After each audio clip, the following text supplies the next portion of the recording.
ちは。イノシシ革のノルウェージェイゼダービーが完成しました。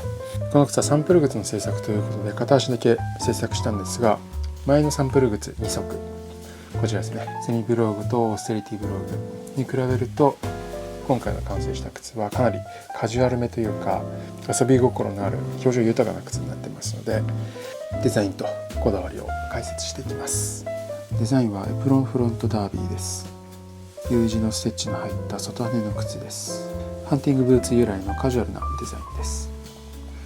U 字の部分は革の継ぎ目ではなく飾りで手縫いのステッチを入れてあります。なのでここはずっと一枚革ですね。こうぐるっと回ってかかとはシームレスヒールでヒールの内側でついてあります。パターン自体はものすごくクラシックというかスタンダードなパターンですね。クラシックなイタリア靴によく見られるデザインです。今回特徴的なのは、アッパーもそうなんですけど底付けですね。底付けはノルウェージャン製法、イタリア語だとノルベジェーゼ製法とも言いますが、ベルトを使わずに底をつける製法ですね。見た目がすごく特徴的で、ソールのところに縫い目が3本見えます。上からすくい縫い、出し縫い1回目、出し縫い2回目という感じでそれぞれ役割が違うんですけど、ノルウェージェーゼ製法はこんな感じに3回縫うというのが、割とスタンダードなやり方です。ノルベジェゼ製法はこのすくい縫いのところ一番上のステッチに糸を絡めてチェーンステッチのようにして飾りを入れてたりもするんですが、今回はあえてチェーンステッチにはせずに糸が横にぐるっと走っていくようなデザインにしました。チェーンステッチはねすごくこうなんていうかハンドメイド感もありますし派手で装飾的なんですけど、今回はあえて全体的な雰囲気を見てちょっとスマートな感じ、すっきりめなノルベジェーゼ製法というのを目指したのでそういったやり方にしてみました。なんですがせっかくの特徴のこの糸たち、3回分の縫い目は染めて糸を隠すことはせずに麻糸が全部白く3本分見えてますね。さらにこの U 字の縫い目、これも麻糸なんですが、ここね1234と手縫いの糸が見えるのでかなりハンドメイド感、手仕事感満載の結構技巧的な靴になったかなと思います。この靴の上部は結構カジュアルな感じなんですけど、ソール周りはしっかりと整えて光沢を出しました。ヒールの光沢とコマの光沢ですね、つるっと磨きました。ソール面はアッパーとは打って変わってシンプルで装飾のないナチュラルソール仕上げにしました。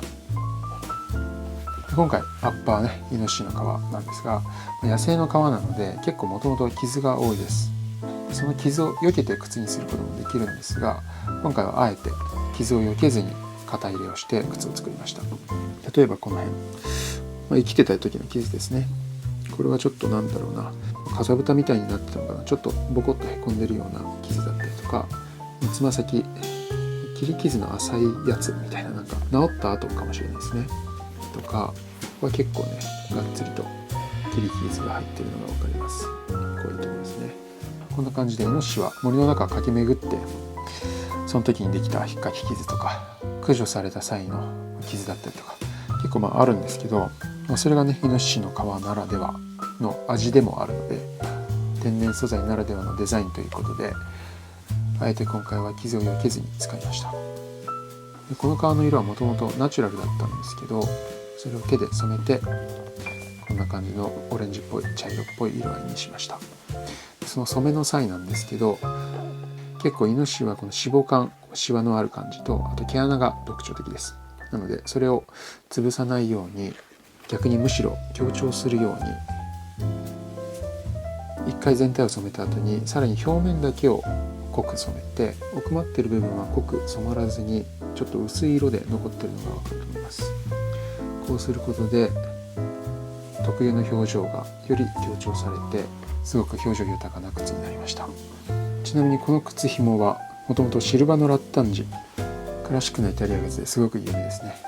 シルバノ・ラッタンジについてた紐ちょっと片方切れちゃってもう片方余りがあったんでそれを使ってみました。若干ここ切れそうになってるんですけど、なんとなくこれも含めてこの少し廃れた雰囲気の靴紐がこの靴に合ってるような気がします。このイノシシの皮すごく気に入ってもう何度も使わせてもらってるんですけど、やっぱりね靴にするたびにいいなと思いますね。この野生の皮ということもあって使うたんびにね少しずつねなんとなく違った表情を見せてくれるような気がするんですよ。なのですごく創作意欲がかきたてられるというか使ってて楽しい素材です。またこのイノシシの皮を使って靴作りやっていきたいと思います。そしてノルベジーズ製法もちょっと今回久しぶりにやったんですけどすごく楽しかったので自分用にでも作りたいなと思ってます。ということで今回はイノシシ革のダービー完成しました。また写真はインスタグラムの方にアップしておきますのでぜひご覧ください。ではまた。